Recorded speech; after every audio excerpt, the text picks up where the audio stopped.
The tour is back on. I got a question for you. Are you living life, or is life living you? How bad do you want to be successful? Are you ready to level up in life? Are you ready to go to that next level? Are you sick of being average? I ask you again, are you living life, or is life living you? Blessed and unstoppable, the international world tour. Dr. Billy Alsbrooks, coming to a city near you. I'll be teaching a 4-hour, life-changing seminar on the art of greatness. Arise, champion. Every city will sell out. Get your tickets now.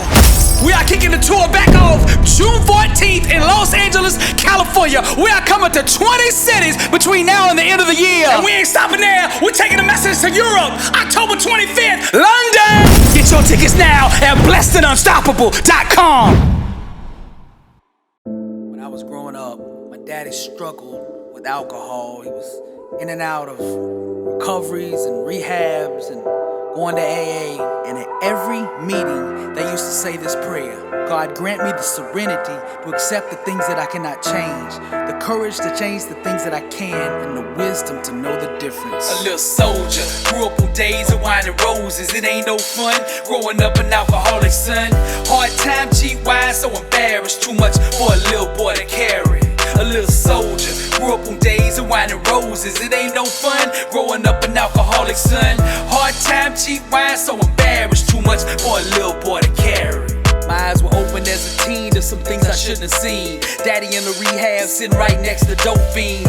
Alcoholic trying to recover for my mother. Hard times, cheap wine, financial struggles. He was trying, me and my mother steady crying. I'm gonna stop this time, another addict lying. Mama used to hide the keys so he wouldn't drive. My freshman year, he almost died. Unconscious, closed eyes as I sat by his bedside, holding his hand as he fought for his life. So much strife, I could tell mama was afraid. On dialysis for 44 days. Addiction run in the family on my daddy's side. Playing music in the club, drinking moonshine. Daddy would sober up and try to move past it. Every time he missed a meeting, fell off the wagon. Soldier, grew up on days of wine and roses. It ain't no fun growing up an alcoholic son. Hard time, cheap wine, so embarrassed, too much for a little boy to carry. A little soldier, grew up on days of wine and roses. It ain't no fun growing up an alcoholic son. Hard time, cheap wine, so embarrassed, too much for a little boy to carry. Young and restless, sitting in his bedroom helpless. Daddy ain't gonna make it, that's what the doctors tell us. Praying to God was send somebody to help us. I promise to be good, Lord, if you don't fail us. If you don't fail us, I tell them all who did it, that God still moves and he's still living. I'm on my knees, begging, hoping and wishing. In your son Jesus' name, I pray that you heal him. Daddy, I miss you, I'm so glad you're home. If you ever drink again, mama said she gone. Same song, he was drunk when we came back home. In the kitchen slurring, talking to granny on the phone. No other choice, mama filed for divorce. Didn't want him getting drunk around her little boy, so she packed up his clothes, kicked my daddy out. I was upstairs by the window, peeking out. Tears in my eyes, waving him goodbye. Grades started slipping, teachers didn't know why. Angry at school, getting into fights. Adopted by the gangsters, drawn to that thug life. Daddy had a problem, they all knew about it, but no one in the family ever talked about it. Never told my friends, too embarrassed, too heavy for little Billy to carry. A little soldier, grew up on days of wine and roses. It ain't no fun growing up an alcoholic son. Hard time, cheap wine, so embarrassed, too much for a little boy to carry. A little soldier, grew up on days of wine and roses. It ain't no fun growing up an alcoholic son. Hard time, cheap wine, so embarrassed, too much for a little boy to carry. Now my daddy was a good man, but on his side of the family they struggled with addiction. His daddy, my papa, was a violent drunk, and he grew up in that kind of household. Now my daddy was never violent with me.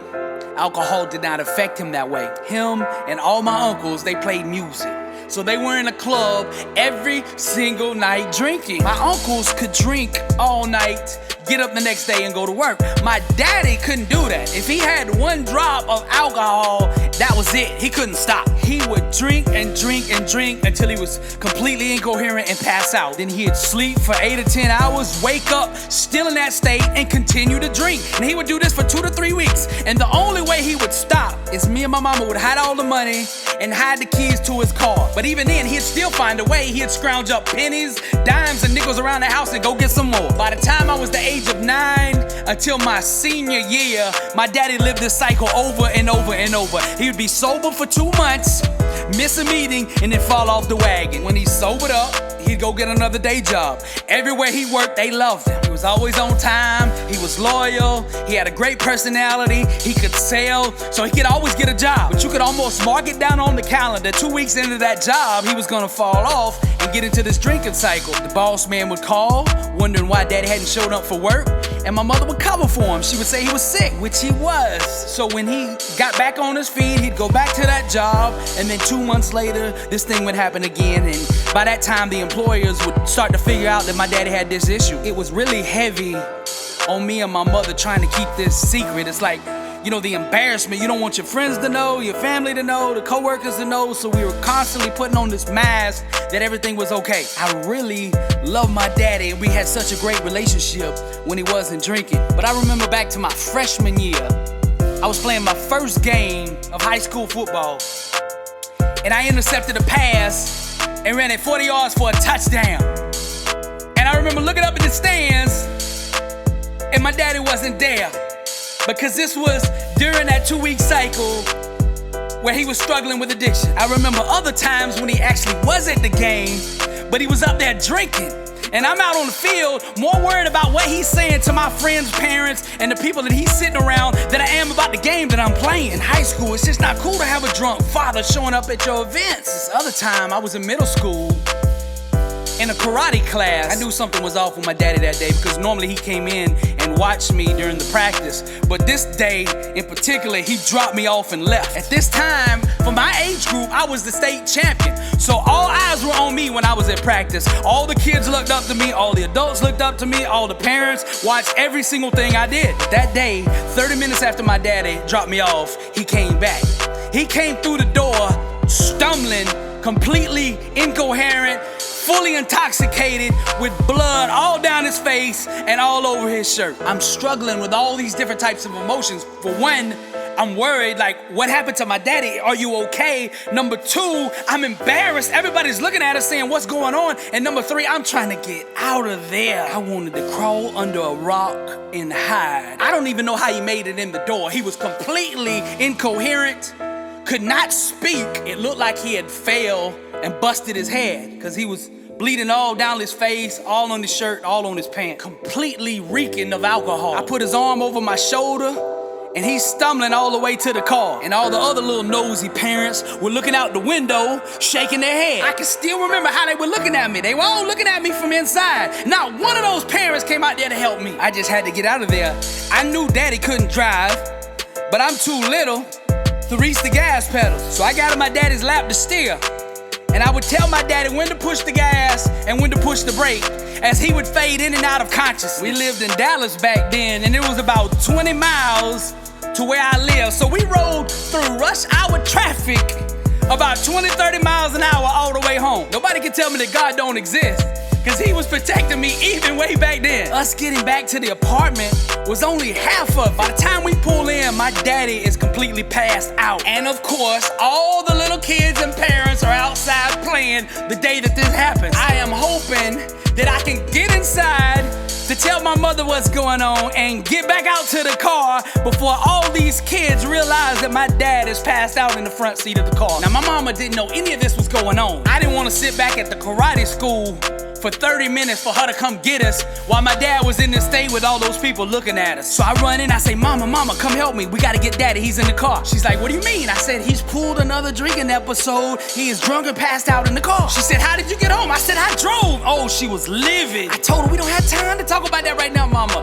All the neighbors and all the kids are downstairs, they gonna see daddy. But we gonna have to figure out this problem though, because see, my mama's 5'1", and I'm about 11 years old, and we're gonna have to figure out how to get this 5'11", 185-pound man who is unconscious and bleeding. How are we gonna get him up this flight of stairs to the second floor? This is the kind of stuff me and my mother had to deal with every time he pulled a drunk. I remember this other time where me and my daddy went to this all-day karate tournament about 4 hours away from home. I was competing in 4 different competitions that day, and somewhere around that first competition, my daddy started drinking. He would just come up missing for about 15, 20 minutes. He was going back and forth to the car to drink. By the end of that day, about the time the sun is going down, my daddy is blasted. I knew he couldn't drive 4 hours back home, so I asked him to pull into the gas station so that I could get a drink. My daddy passed out before he even put the car in park. I had to shift the gear for him. I'm about 10 years old at this time. I'm 4 hours away from home, and it's starting to get dark, and I don't even know where I'm at. I've been competing all day and hadn't ate, and I had no money. I found a quarter on the floor. I went over to the payphone and called mama. I had no clue where I was at, so I couldn't even tell her where to come pick me up. She told me to go inside and ask the lady at the convenience store if she could come to the phone. God bless that lady, cause she did. She went out there and told my mother where I was at. My mother asked her if she would take care of me with some food and a drink until she got there and could pay for it. And that nice lady did that. She took really good care of me. A couple years later, at the end of my freshman year, my mother gets offered this promotion down in South Florida. We're still living in Dallas, but it's such a great opportunity, we couldn't pass it up. The company gave us 2 weeks to go down there and find a place and to get settled in. But the day before we're supposed to fly to Fort Lauderdale, my daddy falls off the wagon again. What this means is he's not gonna be able to go to Fort Lauderdale with us to find a place. And seeing how these binges usually last 2 to 3 weeks, he's not gonna be able to help us move the 1,300 miles from Dallas to South Florida. We fly out the next day. My mother calls my uncle who lives there in Dallas and tells him to keep an eye on my daddy who's drinking. My uncle can't reach him for a couple days, so he decides to go over to the house and check on him. He finds my daddy unconscious in the bathroom, and the whole floor is covered with blood. Looks like a murder scene. My uncle calls 911. They rush my daddy to the hospital. My daddy, who ran out of regular alcohol, decided to drink a full bottle of rubbing alcohol, which is poison. You're not even supposed to drink a teaspoon of this. If you have a teaspoon of this, you're supposed to go to the hospital. My daddy drank a whole bottle. Just about every organ in my daddy's body shut down. The doctors told us there's no way he's gonna make it out of this. Me and my mother had to rush back from Fort Lauderdale on an emergency flight to get to my daddy. He was touch and go for weeks. He was on dialysis for 44 days. It was a long, exhausting, emotional struggle for all of us, but God brought us through it. Altogether, it took about a year for my dad to fully recover. My mother told my daddy, when you recover, I don't want you coming down to Fort Lauderdale. But a year later, he did. He showed up sober, looked better, and said all the right things, said he was gonna be different, said he was gonna make the change, and going through this crisis was his rock bottom. He promised me and mama I will never touch a drop of alcohol again, hoping for the best. And because of me, mama let him move back in. But 2 months later, he was back drinking again. My mother had tried everything she knew how to do, and nothing was getting through to my daddy. So going into my senior year, my mother filed for divorce. It had gotten so bad, one time my daddy lost his car completely. He came home in a cab and we said, where's your car? He couldn't remember. We called the police. There was no record. There was no tow trucks, anywhere saying that they had found it. And we never did find that car. We don't know what happened to it. Now, when my daddy would go on these drinking episodes, he used to watch the same 2 movies. And I knew if either one of these 2 movies was on the TV screen, I knew where my daddy was at mentally. He was either about to start drinking or he was already in the process. One of the movies was called Cat on a Hot Tin Roof, starring Paul Newman. And the other movie was called Days of Wine and Roses. The story's built around this couple that struggles with alcoholism and it tears them apart, which is what it did to my family. But what the devil meant for harm, God will make good. Now let me tell you about the victory. That day my daddy got the paperwork for the divorce. That was the last day that my daddy ever touched a drop of alcohol. That day he made a decision and he said never again. He got serious about treatment. He sobered up. He kept his mind right. He never ever missed a meeting. And for the last 15 years, he helped others get off drugs and alcohol. Right before he died, he picked up his 15th year chip for sobriety. When he was living, I never told him how proud of him I was for overcoming that. I was always kind of scared if I said something, I might jinx it and he might relapse. The reason I decided to write this song and to share this story with you is I know a lot of you out there are going through the same thing. I don't know what side of this story you might be on. You might be the one who's got a parent struggling with addiction, or you might be the parent that struggles with the addiction who has children, or maybe you have a child that's struggling with addiction. What I want to tell you is God still moves. Don't you ever give up. Don't you ever stop believing. It took my daddy years to find his victory, but God did not fail him, and he won't fail you either. We are products of the struggle. You see, the greater the struggle, the greater the destiny. I'm proud of you, Daddy. I'm Billy Alsbrooks, and I am blessed and unstoppable, son of an overcomer. And to God be the glory. God grant me the serenity to accept the things that I cannot change, the courage to change the things that I can, and the wisdom to know the difference. Living one day at a time, enjoying one moment at a time, accepting hardship as a pathway to peace, taking, as Jesus did, this sinful world as it is, not as I would have it, trusting that you will make all things right if I surrender to your will, so that I may be reasonably happy in this life and supremely happy with you forever in the next. Amen.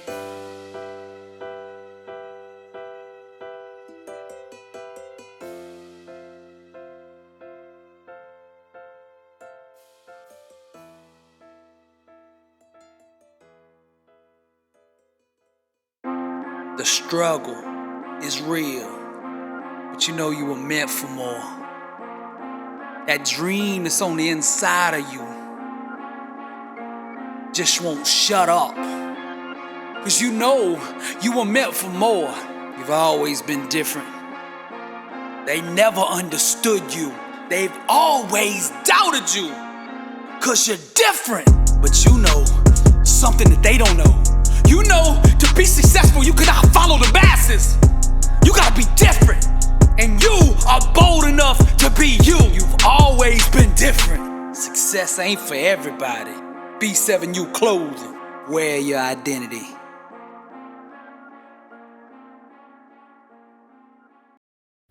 Blessed and unstoppable. Success starts with putting the right things into your mind. And my new book, Blessed and Unstoppable, was strategically designed to align your mind with the laws of success. This curriculum will teach you the inner mechanics required to go from average to phenomenal, from living a life with limits to being blessed and unstoppable. As you follow this guide step by step, amazing breakthroughs will happen. New doors of opportunity will open, and favor will begin to chase you down. Blessed and Unstoppable is a 31-day devotional on the laws of success. This book will instigate the thought process and actions required to transform your life. Each day has a Bible verse, a teaching on that day's principle, a positive affirmation, a prayer for the day, self-assessment questions, success quotes, action steps, and a powerful inspirational message. Regardless of what field you're in, Blessed and Unstoppable is your blueprint for success. Get your copy at blessedandunstoppable.com. Also available on Amazon.